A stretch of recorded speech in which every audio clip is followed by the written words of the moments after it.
On the 26th of November 2021, WHO designated the variant B.1.1.529 a variant of concern, named Omicron, on the advice of WHO's Technical Advisory Group on Virus Evolution (TAGWAY).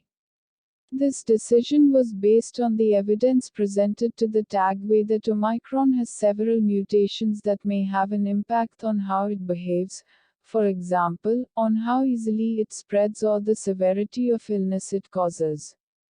Here is a summary of what is currently known. Current knowledge about Omicron. Researchers in South Africa and around the world are conducting studies to better understand many aspects of Omicron and will continue to share the findings of these studies as they become available. Transmissibility. It is not yet clear whether Omicron is more transmissible, e.g., more easily spread from person to person compared to other variants, including Delta. The number of people testing positive has risen in areas of South Africa affected by this variant, but epidemiologic studies are underway to understand if it is because of Omicron or other factors.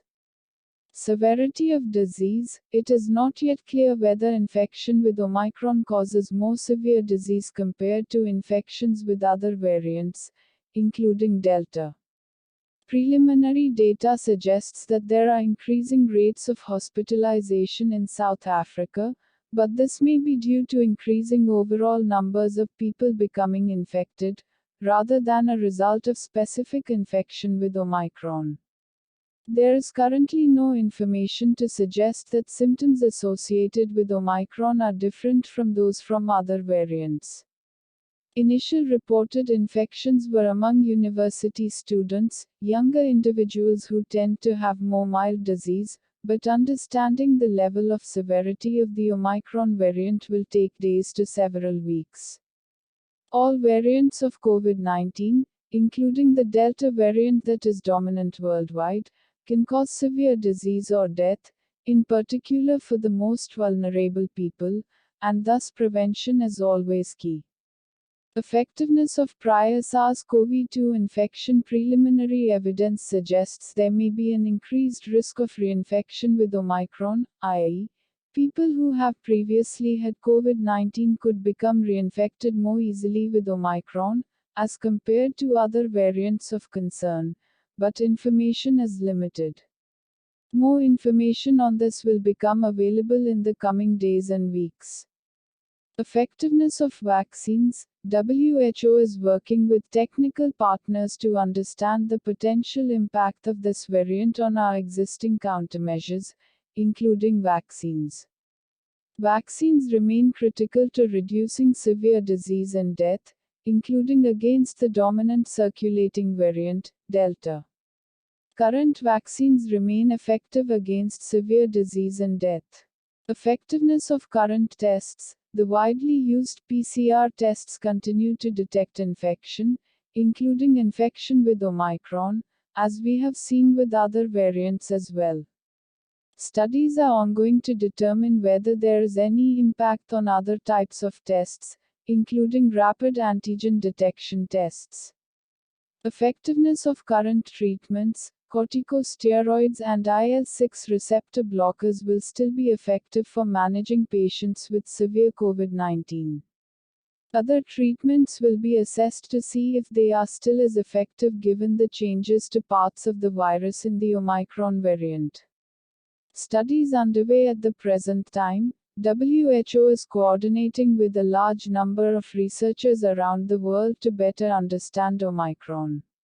Studies currently underway or underway shortly include assessments of transmissibility, severity of infection including symptoms, performance of vaccines and diagnostic tests, and effectiveness of treatments.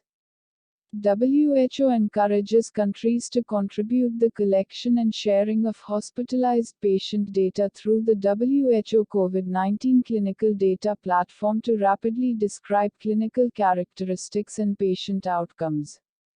More information will emerge in the coming days and weeks. WHO's Tagway will continue to monitor and evaluate the data as it becomes available and assess how mutations in Omicron alter the behavior of the virus. Recommended actions for countries as Omicron has been designated a variant of concern.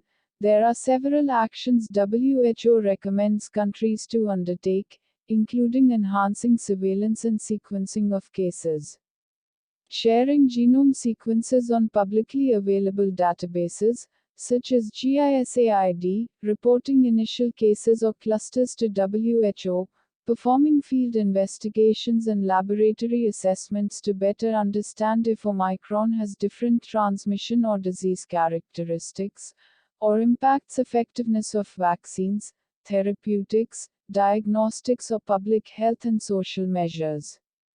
More detail in the announcement from the 26th of November. Countries should continue to implement the effective public health measures to reduce COVID-19 circulation overall, using a risk analysis and science-based approach.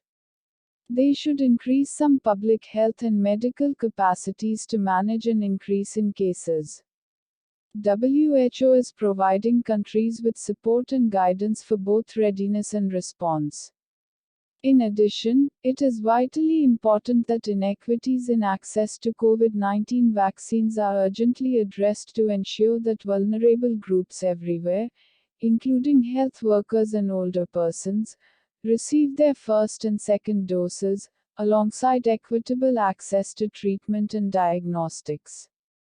Recommended actions for people. The most effective steps individuals can take to reduce the spread of the COVID-19 viruses to keep a physical distance of at least 1 meter from others, wear a well-fitting mask, open windows to improve ventilation, avoid poorly ventilated or crowded spaces, keep hands clean, cough or sneeze into a bent elbow or tissue, and get vaccinated when it's their turn. WHO will continue to provide updates as more information becomes available, including following meetings of the Tagway. In addition, information will be available on WHO's digital and social media platforms.